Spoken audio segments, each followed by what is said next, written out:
વિસાવદરથી આશરે 10 કિલોમીટર દૂર આવેલા અતિ પ્રાચીન કંજરડેશ્વર ભારતી આશ્રમ ખાતે આજે ગુરુ પૂર્ણિમાની ભવ્ય ઉજવણી કરવામાં આવી હતી.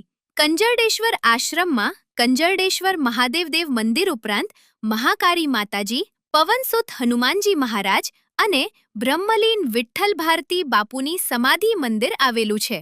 ગુરુ પૂર્ણિમાના પાવન દિવસે આશ્રમના મહંત કારુ ભારતી બાપુ દ્વારા પોતાના ગુરુ વિઠ્ઠલ ભારતી બાપુની પાદુકાનું પૂજન કરવામાં આવ્યું હતું.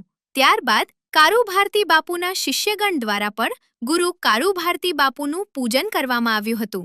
પૂજન અને અર્ચના બાદ આશ્રમ ખાતે ઉપસ્થિત ભાવિક ભક્તો માટે મહાપ્રસાદનું પણ આયોજન કરવામાં આવ્યું હતું. કારુ ભારતી બાપુ, ગુરુ વિઠ્ઠલ ભારતી બાપુ. રિપોર્ટ હરેશ મહેતા, વિસાવદર.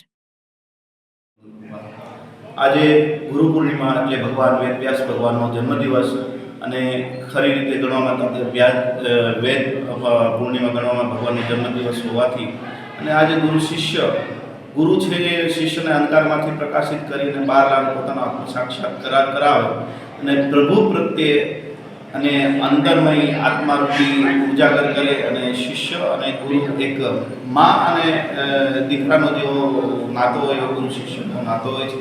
અને બધાને ખૂબ ખૂબ આજે ગુરુ પૂર્ણિમાની શુભેચ્છા અને ભગવાન વેદવ્યાસ ભગવાન બધાને સદબુદ્ધિ આપે અને ખૂબ આનંદ મંગલ અને ખૂબ આનંદ કરાવે એવી શુભકામના. જય.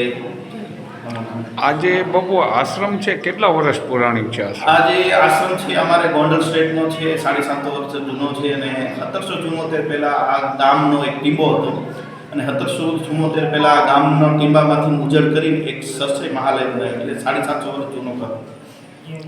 પહેલા મહંત કોણ હતા? પહેલા મહંત વિઠ્ઠલ ભારતી બાપુ હતા. એની પહેલાં પણ બે સમાધિઓ છે. સંધ્યાગીરી બાપુ હતા. એ લોકો જેમ જેમ વર્તમાનની અંદર સમય જતો ગયો એમ મહંતો બદલતા ગયા. અત્યારે વર્તમાનની અંદર હું પોતે છું વિઠ્ઠલ ભારતી બાપુનું શિષ્ય છું. મારી પાસે જે કંઈ